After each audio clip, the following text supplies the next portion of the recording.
Hello, everyone. I'm Paul Davis, the head tennis pro here at Suntree Country Club, and I have the extreme pleasure to introduce Suntree's very first honorary tennis member and the 2020 U.S. Open Women's Doubles Champion, Laura Siegemund. Laura, welcome. The connection is bad. You were stuck technology, but I guess you introduced me already. Oh, here I am. I did. Hi, everybody. You got stuck, like, you know, the typical problems with this. You got but now it's fine. That's yeah. Good. Well, I know we appreciate you staying awake, considering your short turnaround, having to go straight over to Rome and get right back to it. But we do appreciate you coming on. We're so excited. The club is excited. Everyone's talking about it. So congratulations, of course. Well, thank you so much. And I, you know, of course, heard from you that a lot of people were watching. So, you know, that support in the background is there. And I really, really appreciate that. Your American contingent in Florida, your second home, is very excited for you. That's right. Great. Well, now that you've had a couple days, even though you've been traveling, how does it feel in knowing that you're Grand Slam champion? I have to say now, yeah, it did settle a little bit, and very proud about it. I think we, you know, we played a great tournament. It's a great achievement that no one can ever take from you anymore, and that has now slowly settled in, that thought. Plus, really felt like we played really actual great doubles. We beat great pairs. You know, it was not like it was given to us or we were lucky. We just outplayed different opponents, and they were of the best up in the world, and we were just better, a little bit better, and that makes me very proud. Not only that we did it, but also how we did it. Amazing. So along those lines, you know, this is your first obviously event playing with Vera, and there's a chemistry that goes along with doubles that can't be described, and obviously you had it. Why do you think you guys work so well together? First of all, I think our game styles fit together, that they complement each other. This is one of the most important things. You know, I'm really active at the net. I like to poach. I like to come in, and I need someone who's at the back playing a really good pace, but also seeing, giving me opportunities from behind to get into the game and show my strengths. And she doesn't, a lot of people have only that hard hitting. She has also the eye to see maybe when to chip lob, or she has a lot of options. So I assume that when I signed up with her, because I know that she's very, I think you call it versatile. I don't know exactly the English word for it. She has variety in her game. I know that from playing singles against her. I lost a couple times in singles. So I thought she has this variety, but you never know really until you are with that person on the court in doubles. And it turned out to be like that. So, and then another thing I think that made us pretty successful was that we were a little bit unpredictable. We don't have like a huge strength and a huge weakness. So we were not that typical, you know, singles pair teaming up for doubles and playing kind of a single style double. And we are not the double specialists. We are still single players, but we have a little bit of everything. And I think that made us hard to read and hard to play against. Yeah. Well, and obviously in that environment, you performed extremely well. And this isn't the first time. So there has to be something to managing the emotions in these kind of moments. Because obviously everybody feels nerves. You know, everybody's going to feel it. But to still go out and perform, what do you think? What can you attribute that to? Well, I think, you know, it's one of the most important things in you know, in professional sports, in tennis, also in other important moments, in other professions, in life also. Sometimes you have a big speech or whatever, you got to be there on the spot, you got to perform on the spot. And that's one of the biggest things, to be able to do that as a pro athlete in the big moment, to manage your emotions, because I was extremely nervous. Pretty much the second after we won the semis, I mean, I was happy and all that, but then you go in the locker room and you have that, boom, we're in the finals. You want that win. You don't want to be second place. So there comes a nervousness, and some people have it more than others. You know, some people are more chilled and they're like, yeah, whatever, I'll take 2 days, easy peasy, you know, and then we'll go there and we'll see what happens. I'm not like that. I'm very focused. I am very nervous. And yeah, but you got to deal with that. I'm always making fun because my dad is like me. He can play the guitar really well, for example, and he's super nervous even if he plays in front of 5 people. Yeah, and I have that, but I have to. It's my job, and I have to do that on a bigger stage. But we're in the same way, just tense before moments like that. And I'm really happy I managed well. It's my job. I got to deal with. Everybody's got to deal with their emotions, with their nervousness, and I think I found a really good way, you know, kind of calming myself down, preparing extremely well for what was going to, you know, happen in the match. And yeah, I performed the way I wanted to. Oh, it's awesome. Fantastic. So this makes me want to ask, so as far as what's your preference, do you enjoy singles or doubles more? That's a hard one. I feel almost like they're 2 different sports, almost like, you know, also mixed. They're all different. Of course, it's all tennis, but, you know, I like singles because you have only yourself. You have nobody who can pull you out. I don't know how you say in English, who can lift you up when you're down, who can find solutions. You have only yourself. And that's a great thing to know.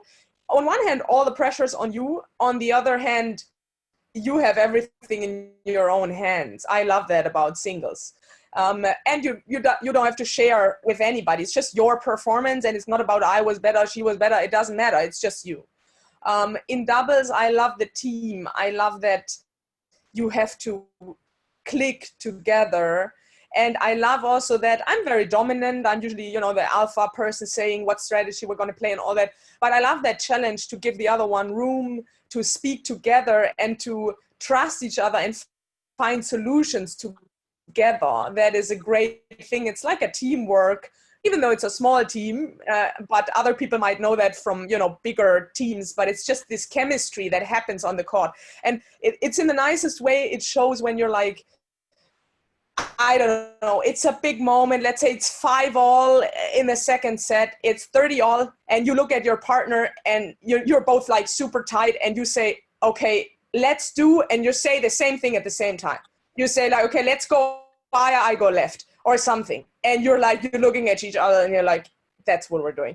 And the opposite can happen also. It's a big moment and your partner says like the opposite of what you're feeling. That is, you know, the sign of, that's okay, but it's not giving you that click feeling, of course, yeah? Right. You gotta make a compromise then in a way. And it's such a beautiful feeling if you feel like you don't have to make a compromise. You're like 100% on the same page. You believe in the same idea, in the small picture, in the point, and in the bigger picture for the whole game or the tournament. And that's a beautiful feeling that you don't have in singles, yeah. Well, fantastic. Well, what's your schedule? Upcoming schedule? Going to sleep. After this Zoom meeting, I think I'm going to crash immediately.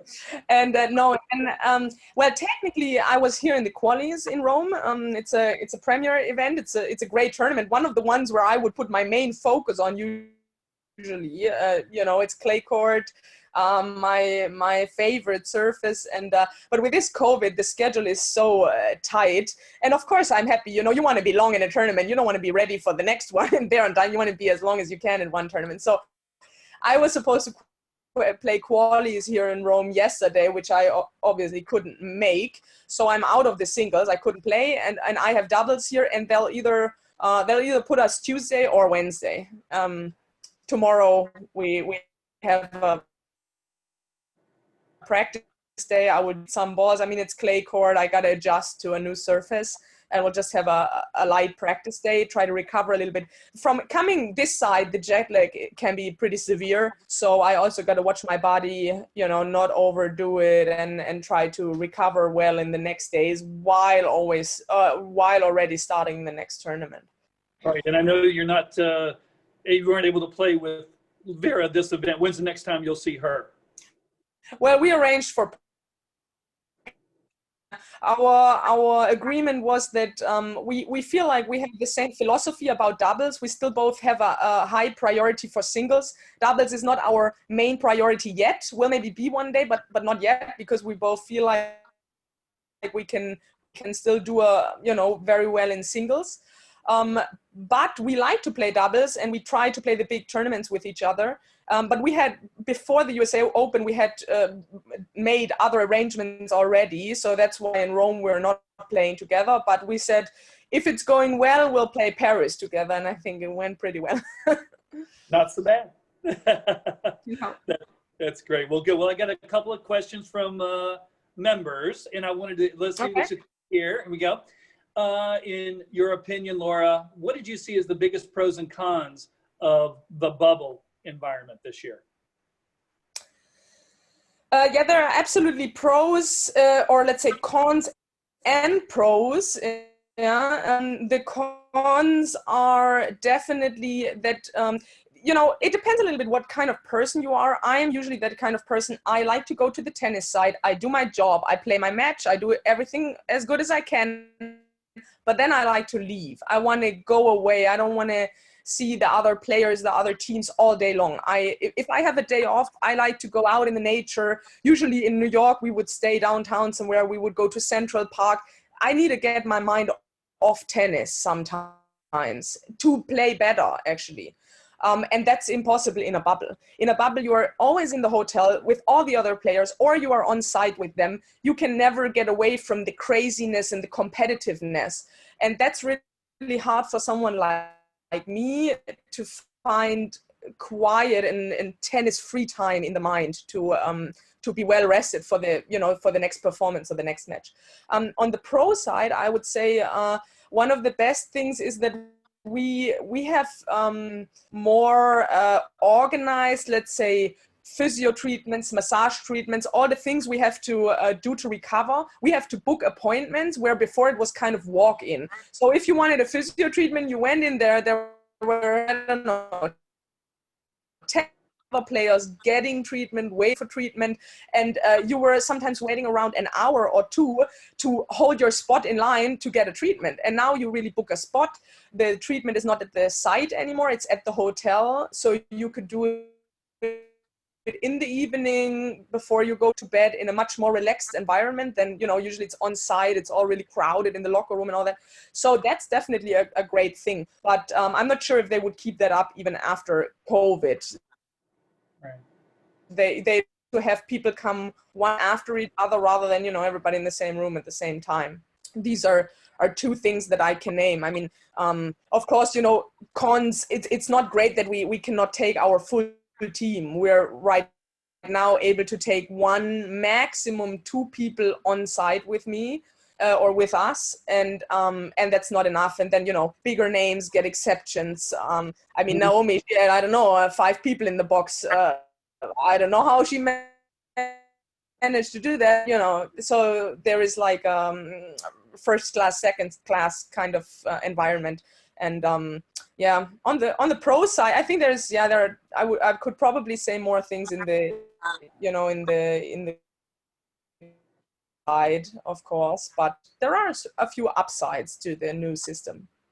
Out of curiosity, and this is actually with the next question, do you think that the level of tennis overall for the event, I don't know if you've gotten to watch a lot of other stuff other than what you're doing, but do you think that the overall level has been better, the same, or worse because of this no interference or distractions, being able to kind of have that environment there at the site? I would say it's the same. I wouldn't think it's better. I wouldn't think it's worse. I don't think we have distractions. Usually, the athletes are so, they're working so hard. I noticed this, I don't know why, at this US Open particularly, everybody is working so professional and so detailed.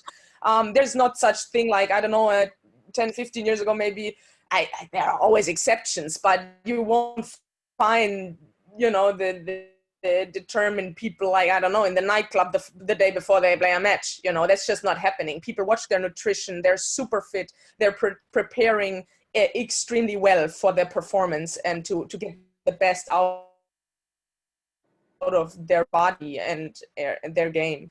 And I don't think that there are distractions if there's no bubble, really. But I don't think the level was better. I mean, it helped maybe for some people. It was no audience. Audience can put a lot of pressure on you. For example, for the Americans, for sure, it was worse that there was no audience, because it lifts them usually. Yeah, for people, for other people, foreigners, maybe it was better sometimes. No, you know, to have no one cheering against you. So that definitely made a difference. But, you know, for one, on a positive side, for someone maybe more on a negative side, sometimes I felt it also tough. It's not there. The adrenaline is not the same. So I would say overall, it was probably, over all players and all matches, it was probably the same. Great, good input. Okay, next one actually goes along with what you're talking about with fitness and nutrition. I'm curious as to nutrition, what she eats and drinks before, during, and after match, because your fitness and energy levels look over the top. Yeah, I'm very particular with my nutrition. I was always eating very healthy and, you know, I would say balanced. I wasn't with any particular, you know, stream like gluten-free or, I don't know, vegetarian or vegan or anything. Mm-hmm. A little bit older, I have to say. And I did feel also, it's hard to say what the reasons are, but getting a little bit older, I ran a lot of meters, miles in my life as a tennis player, because I always had to, you know, I never had a big serve and I made quick points. So I had to run a lot. My legs had to run a lot. So I'm feeling it now. And I decided to change my nutrition to a more strict version at the beginning of the year, because I had physical problems, and I'm now eating mainly vegan. I'm not extremely strict, but I really eat no meat at all anymore. I'll have fish sometime. I have no to be gluten-free whenever I can. You know, sometimes, I don't know, you're on a plane, they don't have a gluten-free version. Okay, then that's fine. But I'm trying, and no milk products at all anymore, which really helps to recover. And I definitely try to cut the sweets down. I try to eat as little sugar as possible, because, yeah, I really feel the decrease in performance the more, you know, sugary drinks and food you eat or you take in. Right. Again? There you go. You're back. Sorry. Yeah. Sorry, you were frozen for a second. Yeah, you as well. Okay, so another question about balancing it's really a strength training versus kind of overall fitness. You know, how do you balance out the gym, you know, utilizing the gym with your strength training versus, you know, because you're out there at tournaments and events all the time. How do you implement that? And is it any different on the practice during tournament weeks versus just practice and training weeks? Yeah, I mean, it's extremely different. There is this thing called, you know, match fitness. You just played a lot of, I have match fitness now. I played a lot of matches. The first doubles matches I played, Paul, you know, I was dying. Afterwards, I was like, wow, I didn't know I have hamstrings like that, you know, and because it's different, you know, it's different movements. It's very slow and all that. And I have so the body adjusted. Now I had 5 matches, and I feel like I can play 10 more, you know. So it's very different, singles and doubles, to have that match fitness and just, you know, being hours and hours on the court every day. it really goes down a lot during a tournament, and it's mainly focused on preventive workouts and mobility and little strength workouts, for example, to keep your shoulders strong and to do the little things that actually help your body to stay healthy during the tournaments. Of course, if there are no tournaments, then the fitness training goes up. You do harder interval running. You do harder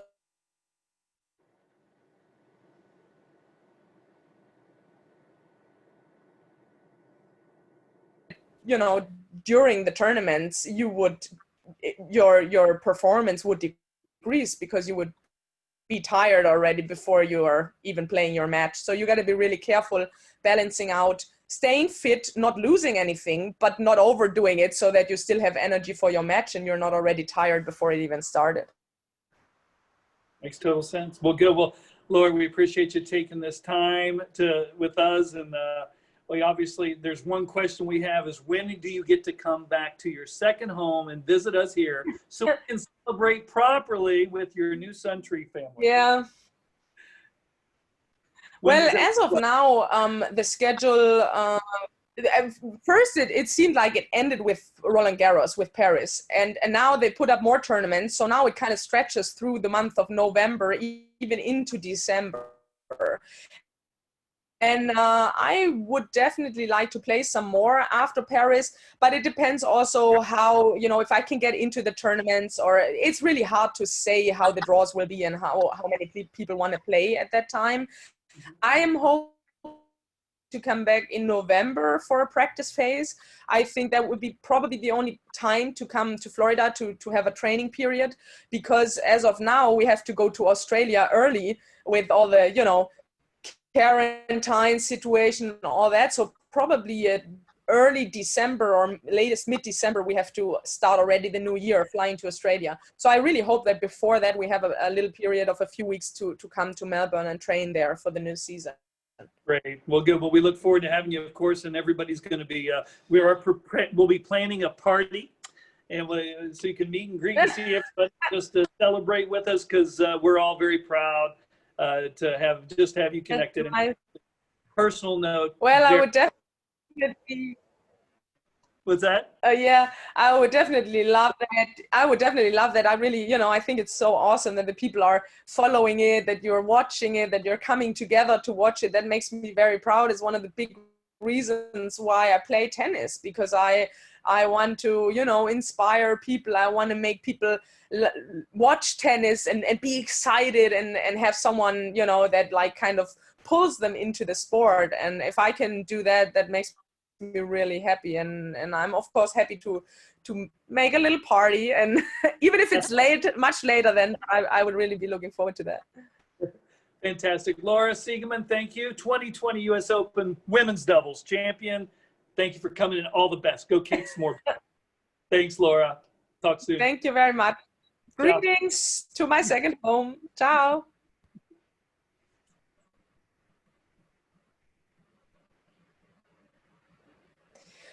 Was that was I gone a lot of times? Only